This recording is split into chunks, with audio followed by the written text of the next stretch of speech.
우리가 그리스도인이라고 할 때는 그리스도인의 그 합당한 삶의 모습들이 있는 것이죠.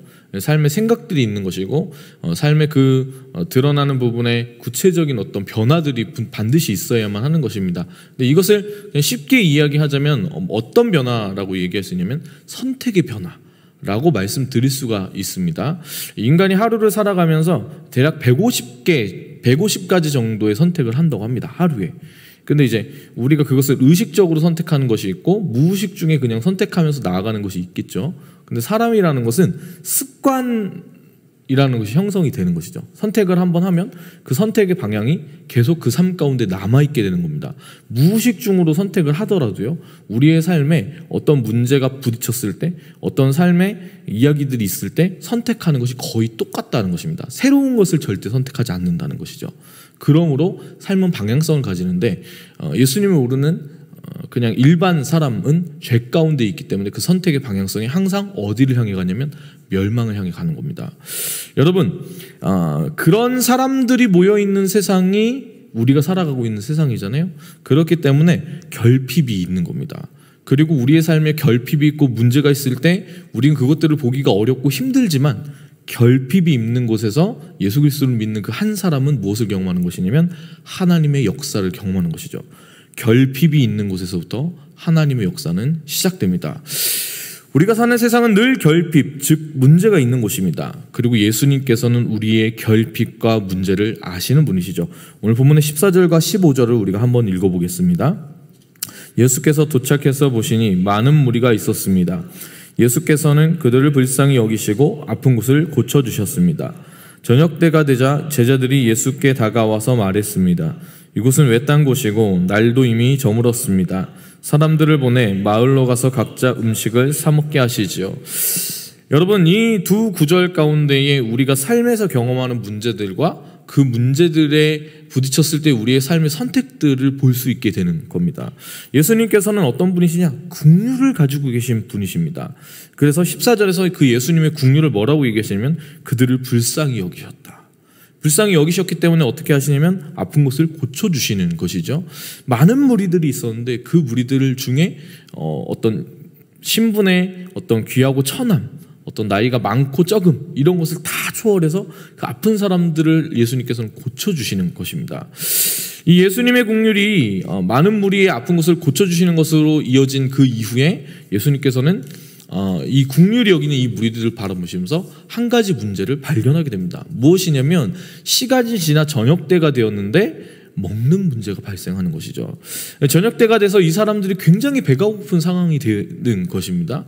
주님께서는 우리의 실질적인 필요에 대한 부분에 무지하지 않으셨던 것이죠. 그래서 그것을 채워주고 싶어 하십니다. 지금 여러분, 근데 문제가 뭐냐면 이곳에 성인 남자만 5,000명이 모여 있는 거거든요. 이 자체 5,000명이라는 숫자도 엄청나게 큰 숫자잖아요. 근데 이제 유대인의 개수는 성인 남자만 하는 것이기 때문에 이 자리에는 여자와 아이들도 함께 있었다고 보아야 하겠죠.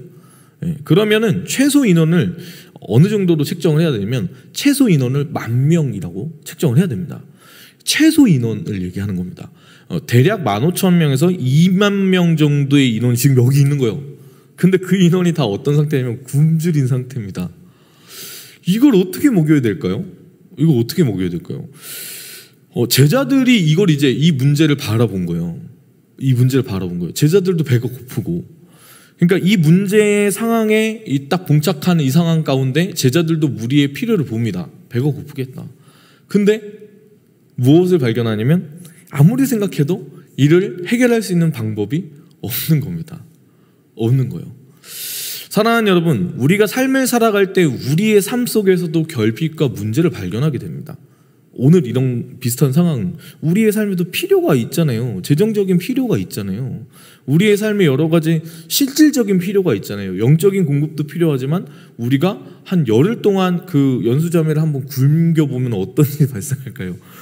못 삽니다. 절대로 못 살죠. 못 삽니다. 한 20일 굶어볼래요? 물 한 방울도 안 먹고 한번 해볼까요? 그럴 수가 없잖아요. 필요가 분명히 우리 가운데 있다는 거예요. 근데 우리가 삶을 살아갈 때 그 결핍과 이런 영역들의 실질적인 문제들이 발견되어질 때 우리는 그 가운데 좌절하고 낙심을 할 수가 있는 것이죠. 근데 우리의 선택은 항상 그 상황 속에서 어떤 선택을 하는지 아십니까? 내 힘으로 그 상황을 돌파해 보려고 하는 거예요. 내가 머리를 굴려가지고 이 지금 봉착한 이 삶의 어려운 상황 속에서 내가 해답을 만들어내고 싶어요. 그게 우리의 특징입니다. 그렇지 않습니까? 우리는 그 선택과 그 결정들과 우리의 노력들을 어떻게 포장하고 싶냐면 하나님을 향한 믿음으로 이것을 돌파했다라고 말을 하고 싶은 거예요. 근데 냉정하게 우리가 우리의 삶을 좀 직면하고 돌아볼 필요가 있는데 우리의 선택들이었던 거죠. 그 가운데 우리가 여태까지 해왔던 선택의 방향성대로 우리가 그것들을 그냥 우리의 힘으로 해결하려고 한 그 상황 속에서 지나온 것이지 하나님의 은혜가 진짜 있었다, 이걸 믿음으로 극복했다, 아니요. 제가 요 근래 이제 보게 되는 게 있는데 하나님을 향한 믿음으로 이 가운데 승리할 수 있었습니다라고 말하지만 그냥 내가 여태까지 살아왔던 그 하나님을 의지하지 않고 내 힘대로 해왔던 대로 넘어온 그런 상황들이 제 삶에 진짜 많구나, 이걸 발견하게 된 거죠. 여러분, 그렇게 되면은 어떤 걸 느끼게 되냐면 내가 예수님을 믿지만 구원받았지만 하나님에 대한 신뢰가 없지 않고 믿음이 있지만 때때로 왔다 갔다 하는 거예요. 안 기뻐요. 내가 뭔가 나는 괜찮다고 누가 이렇게 물어보면 목사님 요즘에 어떻게 지내세요? 은혜 충만하게 지냅니다. 뭐 힘든 거 없으세요? 괜찮습니다. 이렇게 얘기하는데 기본적으로 뭐가 안 하면 몸이 알아요. 몸이 알아요. 그리고 마음이 알아요. 제 주변에 여러 친구들이 있는데 우리 교회 친구는 아니고 한 몇 년 전에 그랬던 친구가 있어요. 이 친구가 자기를 잘 몰라요. 막 달려가요. 막 너무 열심히 달려가요. 달려가는 그 모습을 보면서 넌 좀 적당히 할 필요가 있어, 이렇게 맨날 얘기를 해줬는데 이 친구가 자기는 모르겠대요. 알았다 하면서 자기 아직 괜찮다 하는 거예요. 근데 어느 날 갑자기 코피를 쏟아가지고 병원에 갔는데 정말 스트레스가 너무 심해가지고 이거는 그냥 한 1년을 쉬어야 된다고. 근데 문제가 뭐냐면 그 몸이 그렇게까지 망가질 때까지 이 친구 몰랐던 거죠.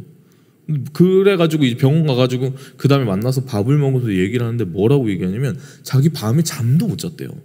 너무 몸이 아파가지고 욱신욱신해가지고 밤에 잠도 못 자고 맨날 가위 눌리고 맨날 이제 지하철 타도 막 심장이 쿵쿵 뛰어가지고 막 불안불안하고 막 그런데 그 상황이 되도록 이 친구는 자기가 힘들었다는 걸 몰랐던 거예요. 왜 그랬어? 이렇게 물어보니까 자기 힘으로 이걸 극복해야 된다 생각했대요. 참 너무 서글프지 않습니까? 근데 이게 인간입니다.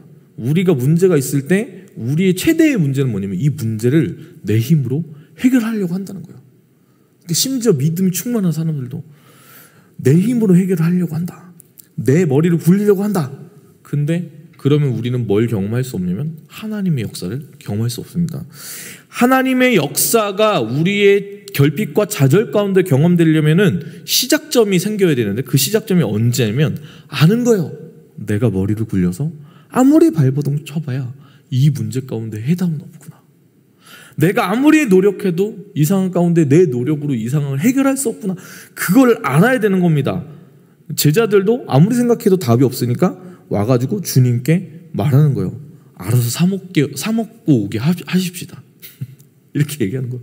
이 사람들이 우리는 책임이 없지 않습니까? 왜 우리가 이 사람들 다 먹여야 돼요? 그냥 알아서 자기들끼리 끼니를 해결하고 오면 되는 거 아니에요? 예수님 지금 병 고쳐주시고 다 치유해 주시고 가르쳐 주시는데 그 정도는 해야 되는 거 아닙니까? 양심이 없는 사람들인데 이 사람들 이렇게 얘기하는 거예요. 제자들이 지금 제자들이 이해타산을 따지는 거예요. 근데 이 가운데에 이 제자들의 생각은 뭐냐면 이기적입니다. 예수님은 이 무리에 대한 긍휼을 가지고 계세요. 그런데 제자들은 무리에 대한 긍휼이 지금 없는 겁니다. 그렇죠? 그런 제자들에게 예수님께서 뭐라고 얘기하시냐? 16절 17절입니다. 우리 한번 읽어볼까요? 예수께서 대답하셨습니다. 그들이 멀리 갈 필요 없다. 너희가 그들에게 먹을 것을 주라. 제자들이 대답했습니다. 우리가 가진 것이라고는 여기 빵 5개와 물고기 2마리뿐입니다. 자, 여러분, 우리는 이 부분에서 너희가 그들에게 먹을 것을 주라 하신 것에 집중해야 됩니다. 제자들의 알아서 가서 먹고 오게 하자라는 그 대답은 틀린 대답인 겁니다. 왜냐하면 이 대답은 자신의 힘으로 인생을 살아가는 사람들의 대답인 겁니다. 그들은 무자비합니다. 세상을 살아가는 사람들이죠. 그래서 이 사람들의 특징은 뭐냐면 내가 먹고 내가 결핍이 없는 부분만 집중하는 거예요. 내 옆에 있는 다른 사람들의 필요를 돌보지 않습니다. 알아서 살라는 거예요. 그게 세상 사람들의 방법입니다. 그런데 예수님께서는 제자인 우리들에게 오늘 이 본문에 있는 예수님이 12제자에게 얘기하신 거지만 우리에게 동일하게 말씀하시는 내용이잖아요. 이렇게 얘기하시는 거예요. 동일하게 긍휼을 가져야 된다는 거예요. 각자 사 먹게 하라는 그 말을 주님께서는 단호히 거절하시고 오늘 우리 가운데에서도 말씀하십니다. 너희가 먹을 것을 주라. 그래서 여러분 물어봐야 돼요. 나는 지금 세상 가운데에 우리 주변에 있는 사람들에게 내가 먹을 것을 줄 수 있는 게 있는가? 그러면 제자들처럼 우리가 대답할 수밖에 없죠. 주님, 나는 보리떡 5개와 물고기 2마리밖에 없습니다. 이게 우리가 하나님을 모르는 상태일 때, 하나님을 향한 믿음의 고백이 회복되지 않은 상태일 때 할 수 있는 얘기입니다. 난 너무나 작다는 거예요. 내가 찬양 인도하는데 나는 너무 노래를 못한다는 거예요. 난 기타도 너무 못 친다는 거예요. 이 너를 하나님이 나를 어떻게 쓰실 수 있겠냐는 거예요. 그게 우리의 고백 아닙니까? 하나님, 나 지금 나 혼자 먹고 살기도 힘듭니다. 딱 그 고백이잖아요. 오늘 말씀 전에 보면은요, 분봉왕 헤롯에 대한 이야기가 나옵니다. 이 헤롯이 잔치를 열죠. 그죠? 어제의 본문이잖아요. 세상의 잔치를 엽니다. 이 잔치로 인해서 어떤 일이 일어나냐면 세례 요한이 죽음을 당합니다. 네. 세상의 잔치의 특징은 뭐냐면 죽음의 잔치라는 것이죠. 그리고 이 헤롯의 잔치에서 세례 요한이 죽었다는 것은 무엇을 뜻하는 거냐면 그 자체가 마태가 지금 얘기해주는 구약이 끝났다. 구약 시대에 하나님께서 선지자들을 보내셔가지고 이야기하던 그건 끝났다.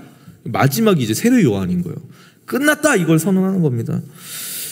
이제 구약이 끝났기 때문에 어떤 일이 시작하냐? 세상의 나라와 하나님 나라는 이제 본격적으로 대립각을 세우고 이제 싸우기 시작하는 겁니다. 그 마태가 지금 그 얘기를 해주고 있는 거예요. 근데 앞부분에서 세상의 잔치를 얘기했기 때문에 이제는 뭘 얘기하고 싶냐면 예수님께서 오셨을 때 예수님을 중심으로 한 천국의 잔치는 무엇인가를 얘기하고 싶은 거예요. 그게 오병이어의 기적입니다. 오병이어의 기적.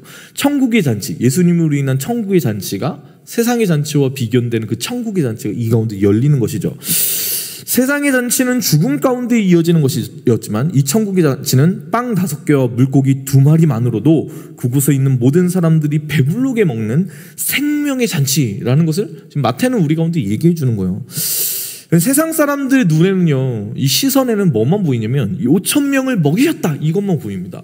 그래서 이런 고민을 하는 거예요. 어떻게 이 5개의 떡과 물고기 2마리가 양이 그렇게 늘었지? 이게 어떤 원리로 됐을까? 그래서 이 부분의 비밀이 너무 신기하다, 너무 궁금하다, 이렇게 얘기하는 사람들이 굉장히 많습니다. 그렇게 보면 성경을 이거에 집착을 하거든요. 그렇게 보면 성경을 잘못 보는 겁니다.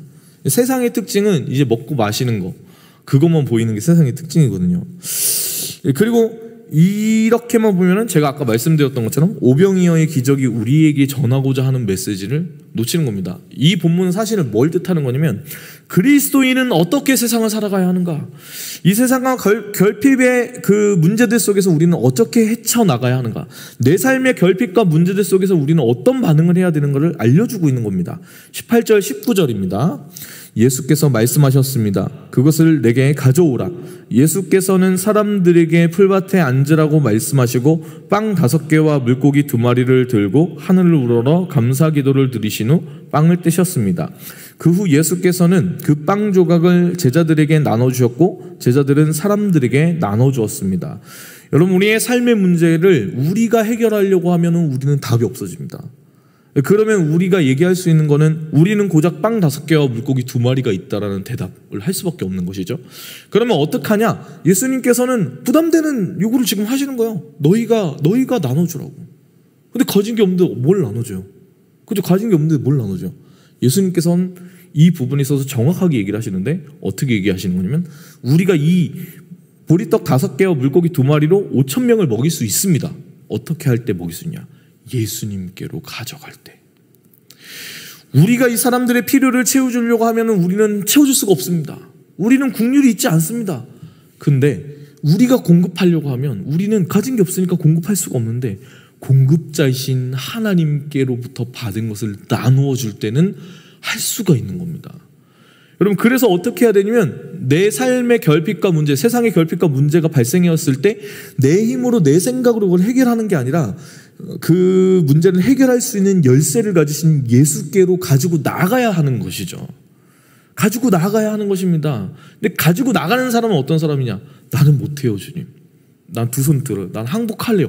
이 사람만 하나님을 의지하고 붙잡는 겁니다. 이게 너무 중요한 거예요. 우리가 교회를 다니지만 나는 답이 없어요. 나는 해답이 없는 사람이요. 나는 정말 답도 없는 사람이요. 내 있는 인삶 속에 주님 없으면 내 인생에는 죽음밖에 없는 거잖아요. 이 고백 가지고 살아가는 사람이 정말 너무 드뭅니다. 너무 드물어요. 그래서 어떻게 사는지 아십니까? 예수님 이름 가지고 내 판단과 내 생각대로 내 뜻에 옳은 대로 생활하는 거죠. 선택하는 거 보면은 이분이 굉장히 신앙의 형태가 굉장히 믿음이 충만하더라도 결정적인 순간, 중요한 순간엔 결국엔 뭘로 선택하는지 아십니까? 자기 여태까지 선택이 중요하다고 생각하는 판단으로 그냥 선택을 하는 거예요. 그러니까 교회에 굉장히 존경받는 장로님이 자기 자식 고3 됐다고 예배 나가지 말라고 얘기하는 겁니다. 예수님께서는 소년의 도시락으로 보이는 보리떡 5개와 물고기 2마리를 가져오라고 하십니다. 그리고 하늘을 우러러 축사하시고 빵을 떼시죠. 생각해보면 이게 뭐가 떠오르세요? 성찬이 떠오르죠. 성찬이 떠오르죠. 성찬의 의미는 바로 정체성에 있습니다. 사실 이 부분이 설명이 좀 많이 필요한 거지만 시간 관계상 좀 생략을 하고 말씀드리자면, 이 예수님께서 축사하신 떡을 먹는다는 것은 무엇이냐면 예수님의 몸을 먹는 것이죠. 그죠? 그리고 이 예수님을 먹는다라는 것은 어떤 의미냐면 예수님의 정체성이 내 안에 들어오는 겁니다. 그러니까 나의 삶의 중심이 나는 예수님으로 인해 산다는 그리스도인이라는 정체성이 내 안에 중심으로 자리 잡아야 하는 것이죠. 그러니까 이제는 내가 살아가는 게 아닌 겁니다. 예수님으로 내가 살아간다. 내가 작은 예수가 되어 살아간다는 의미가 성찬식의 의미입니다. 그러니까 이제는 내가 산 것이 아니라 예수님께서 내 안에 사시는 것이 되는 것이죠. 오늘 예수님께서는 떡을 나누시지만 사실은 예수님 그분이 우리 가운데 오신 생명의 떡이신 것입니다. 그 생명의 떡을 먹은 사람은 살아나는데 누가 살아나는 거죠? 저와 여러분이 살아나는 거죠. 그래서 그 생명의 떡을 먹는 우리는, 이 은혜를 받은 우리는 세상 가운데에 또 다른 생명의 떡이 되어서 나아가는 겁니다. 어떻게 생명의 떡이 되느냐? 생명의 떡이신 예수님을 나누는 거죠. 복음을 전하면 우리가 그 생명의 떡으로 나아가게 되는 것입니다. 떡의 의미는 그렇습니다. 여러분, 그렇다면 물고기는 어떤 의미가 있을까요? 아시다시피 유대인들에게는 먹을 수 있는 것과 없는 것의 구분이 명확했습니다. 물고기의 경우 먹을 수 있는 것은 우리는 어종별로 이렇게 어떤 건 먹을 수 있고 어떤 건 먹을 수 없다 이렇게 생각할 수가 있겠지만 유대인의 기준은 달랐습니다. 어종이 아니고 뭐였냐면은 비늘과 지느러미가 있냐 없냐, 비늘과 지느러미가 있냐 없냐 이걸로 따졌던 거거든요. 세상이라는 것은 성경에서 보면 큰 물이라고 할 수가 있습니다. 그래서 마태복음에서는 제가 늘 말씀드린 건데, 제자들을 바다에서 부르신다고 했을 때 늘 설명드리지만 바다는 물질 만능주의가 팽배한 세상을 의미합니다. 왜냐하면 바다에 물이 가득하기 때문에 그렇습니다. 그런데 그 물이 가득한 바다를 사는 물고기는요, 세상 안에 있잖아요. 세상 안에 있는데 비늘이 있다는 것은 무엇이냐면 세상 안에 비록 그 물고기가 있지만 세상의 물과 그 자신이 비늘 때문에 구별되는 것을, 구분된다는 것을 뜻합니다. 이 비늘이 있는 것은 물살 가운데 저항하고 버티고 견디면서 앞으로 나아갈 수가 있는 것을 의미하는 겁니다. 지느러미가 있다는 것은요, 비슷한 의미인데 물의 흐름과는 상관없이, 그러니까 세상이 말하는 바에 현혹되지 않고 그것을 넘어서서 또렷한 인생의 방향과 목적을 가지고 살아간다는 것을 뜻합니다. 이 방향성이라는 것을 여러분 생각을 잘 해봐야 됩니다. 죄라고 하는 것을 원어로 따졌을 때 하마르티아라고 하는데 이것이 어떤 의미냐면 관역에서 벗어났다는 거거든요. 그러니까 방향성을 잃어버렸다는 게 죄입니다. 어떤 방향성을 잃어버린 건가요? 하나님이 원하시는, 하나님 말씀하시는 그 방향에서 멀어졌다는 겁니다. 다른 방향으로 나아간다는 겁니다. 그러니까 세상이 말하는 말을 들으면 하나님이 말씀하시는 것을 듣고 나갈 수가 없죠. 세상이 말하는 말을 가는 겁니다. 우리가 만약에 제가 여기 이렇게 있어서 제가 호중이도 신뢰하고 나는 그 호중이 너도 믿고 연수 너도 믿어 이렇게 얘기했어요. 그러면 둘 다 믿는다는 건가요? 그럴 수도 있겠죠. 근데 결정적인 순간에 두 사람이 얘기하는 게 틀렸을 때 제가 연수 말을 들으면 저는 누구를 믿는 거죠? 연수를 믿는 거예요. 그러니까 두 개를 동시에 믿는다고 말하는 거는 말이 안 되는 거예요. 세상이 말하는 바를 따라가면서 하나님의 말하는 바를 같이 따라간다. 이거는 있을 수가 없는 겁니다. 그러니까 여러분 잘 생각하셔야 돼요. 교회를 다니면서 우리가 거짓말을 많이 할 수 있습니다. 하나님을 믿습니다. 그러면 우리가 결정적인 순간에 하나님 따라가야 되잖아요. 근데 여러분 우리의 삶의 형태를 보면 하나님을 따르고 있습니까? 세상이 말하는 바를 따라가는 게 많지 않습니까? 이거를 꼭 생각하셔야 됩니다. 이거를 모르면 내가 하나님 믿는다고 말은 하지만 세상 가운데 그냥 세상 사람들 별반 다를 바 없이 살아갈 수가 있어요. 그 선택을 돌이켜야 하는 게 우리가 해야 되는 일인 것이죠.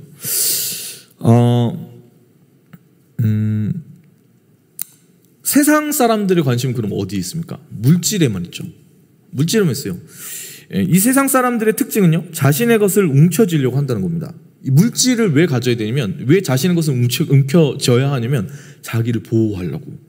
하나님을 믿지 못하는 거예요. 그러니까 어떻게 하냐면 내가 내 인생을 보호해야 되잖아요. 그러니까 움켜줘야 되고 돈을 가져야 되는 거예요. 그리스도인이 되고서 여러분 그래서 꼭 기억하셔야 되는 거는 뭐냐면, 세상 사람들의 특징은 밥을 안 사는 거예요. 세상 사람들 특징은 공짜를 좋아하고 밥을 얻어먹으려고 하는 거예요. 이게 좀 아닌데요 이렇게 그냥 두리뭉실하게 말씀드리는 거예요. 네. 그러면 그리스도인이 되고서 우리가 가져야 되는 삶의 형태는 무엇이냐? 아주 간단한 건 뭐냐면, 남에게 얻어먹으려고 하지 마시고 여러분 밥을 사보십시오. 밥을 사는 겁니다. 밥을 누구에게 내가 오늘 밥을 사줄까 이런 생각을 해보는 거예요. 만약에 그리스도인이 되고서 내가 남에게 밥을 사먹지 않고 사주지 않고 얻어먹으려고만 한다면 세상이 가진 방향성 가운데 살아가고 있을 확률이 높은 겁니다. 말씀은 우리에게 뭐라고 말을 하고 있냐면, 오늘 너희가 먹을 것을 주라는 거예요. 네. 먹을 것을 주라는 거예요. 그 먹을 것을 주는 사람은 어떤 것이 있냐면, 하나님이 나에게 공급하신다는 신뢰가 있는 사람만 먹을 것을 줄 수 있는 겁니다. 왜냐하면 나는 받아가지고 주는 거기 때문에. 근데 내 힘으로 줄 것을 만들어야 된다라고 생각하는 사람은 못 나누겠죠. 나눌 수가 없죠. 떡과 물고기를 먹는다는 것은요, 이 시대 가운데 예수님을 믿는 제자인 우리가 작은 예수로 이 땅 가운데에 살아가야 한다는 것을 의미하는 것이라고 지금 얘기하고 있는 겁니다. 생명의 떡이신 예수님으로 인해 우리가 살아났는데, 그 우리가 생명의 떡을 가지고 나아가 나누어야 한다는 것이죠. 세상은 물질과 필요를 말합니다. 행복해지려면 그것을 움켜쥐고, 그래서 그 물질과 필요에 대한 결핍에 대한 문제를 해결하라고 얘기합니다. 돈으로 해결하고 그 다음에 능력으로 해결하고 뭐 이렇게 얘기하는 것이죠. 이 논리로 살아가는 사람들의 제일 큰 특징이 뭔지 아십니까? 11조를 못합니다. 11조를 못합니다. 자기 이 재정 관리를 못하는 사람들이 11조를 못하거든요. 근데 냉정하게 따지면 이런 거예요. 내가 지금 가진 돈이 없는데 어떻게 헌금을 하는 거예요? 어떻게 헌금을 하는 거예요? 근데 오해하지 않으셨으면 좋겠는데, 여러분들이 다 느끼시겠지만 그 헌금이라는 것은 믿음 생활에서 굉장히 중요한 부분이거든요. 11조 너무 중요한 부분입니다. 그래서 아마 담임 목사님이 언젠가 이 부분을 가지고 설교를 하실 텐데, 근데 아시다시피 우리 교회가 헌금에 대한 부담감을 정말 주지 않는 교회죠. 그 부담감을 느끼지 않기를 원합니다. 그래서 목사님이나 제가 원하는 것은 뭐냐면, 신앙 가운데 우리가 이 부분에 훈련이 되어져 가지고 믿음 가운데 여러분 우리가 자발적으로 하나님 앞에 기쁨으로 드리는 걸 원하지, 억지로 드리는 거 절대 원하지 않습니다. 근데 아셔야 되는 건 뭐냐면 11조를 하지 않는다는 거죠. 왠지 아세요? 내가 내 힘으로 살아야 되니까요. 하나님이 공급해 주신다는 믿음이 없으면 지금 내가 가진 이 재정에서 11조를 절대 못 내요. 그렇죠? 그렇죠? 여러분 보면 제자들이 그러했던 것처럼 우리는 인생의 결핍과 문제에 대한 그 물질에 대한 문제에 부딪힐 때가 되면은 내 머리로 계산해서 하려고 하고 내 힘으로 알아서 하려고 합니다. 근데 그러면 여러분 우리의 선택 가운데 하나님이 계신가요? 사실 없어요. 근데 믿음이라고 자꾸 포장하고 싶은 거예요. 그걸 하나님의 뜻이 거기 있습니까? 내가 하는 선택이 있어요? 아니요, 없을 때가 많다니까요. 근데 내가 그걸 믿음이라는 걸로 어떻게든 해보고 싶은 거예요. 여러분 인생의 행복을 내 노력으로 돈으로 물건을 사거나 좋은 차를 사거나 좋은 집을 가지고 좋은 옷을 입으면 해결된다고 믿으시면 절대로 행복해질 수가 없습니다. 그런 것들은 예수님이 모를 때 구하게 되는 것이고, 예수님을 알게 될 때 구하는 것은 생명의 떡, 그 주님의 놀라운 은혜를 우리가 사모함으로 나가게 되는 것이죠. 그러면은 이 세상 사람들이 구하는 것들 가운데 그 필요가 없다는 게 아니라 믿음을 가지게 되는데, 하나님께서 내게 공급해 주신다는 믿음을 가지게 되는 겁니다. 예수님께서 생명의 떡으로 우리 가운데 오셨을 때 이미 전부를 다 주신 거거든요. 여러분 여러분은 어떤 삶을 살고 계십니까? 그거 한번 생각해 봐야 돼요. 나는 예수님 믿는다고 하면서 내 어떤 삶의 문제나 어려움이 생길 때마다 어떤 내 힘대로 해결하려고 하고 있지는 않습니까? 근데 그런 거 하나하나를 보여주는 것들 중에 하나가 헌금이어서 아까 11조 얘기를 한 거예요. 내 힘대로 살아가는 사람은 11조 못합니다. 네. 여러분, 오늘 우리가 이렇게 살아갑니다. 내 힘대로 살아가는 사람은요, 얻어먹으려고 하지 남에게 베푸는 것에 인색합니다. 네. 세상 가운데 뭐 예외가 있죠. 세상 가운데 좀 탁월하신 분들은 다 알아요. 남에게 베푸는 것이 돌아온다는 걸 알아요. 그래서 막 세상 사람들 기부하고 막 그렇게 하거든요. 근데 세상 사람들도 그렇게 합니다.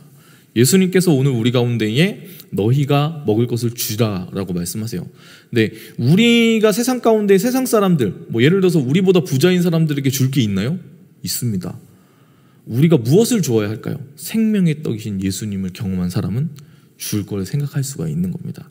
그러면 이렇게 볼 수 있어요. 내 주변에 나보다 돈 많은 사람한테 내가 밥 사는 게 어렵잖아요. 얻어먹는 게 쉽죠. 근데 그 사람한테 얘기하는 거예요. 내가 밥 살 테니까 만나자. 밥을 사주세요. 그리고 뭘 합니까? 복음을 전하십시오. 그것이 오늘 메시지가 우리 가운데에 이야기해주는 바입니다. 오늘 이 하루 살아갈 때에 한번 생각해 보세요. 굳이 복음을 전하는 게 부담되더라도 누구를 만날까? 코로나여가지고 좀 어렵지만 이제 좀 너무 익숙해졌잖아요. 4인 이상은 못 만나겠지만 한 명씩은 잠깐씩 어차피 지금 다들 만나고 계십니다. 그렇지 않습니까?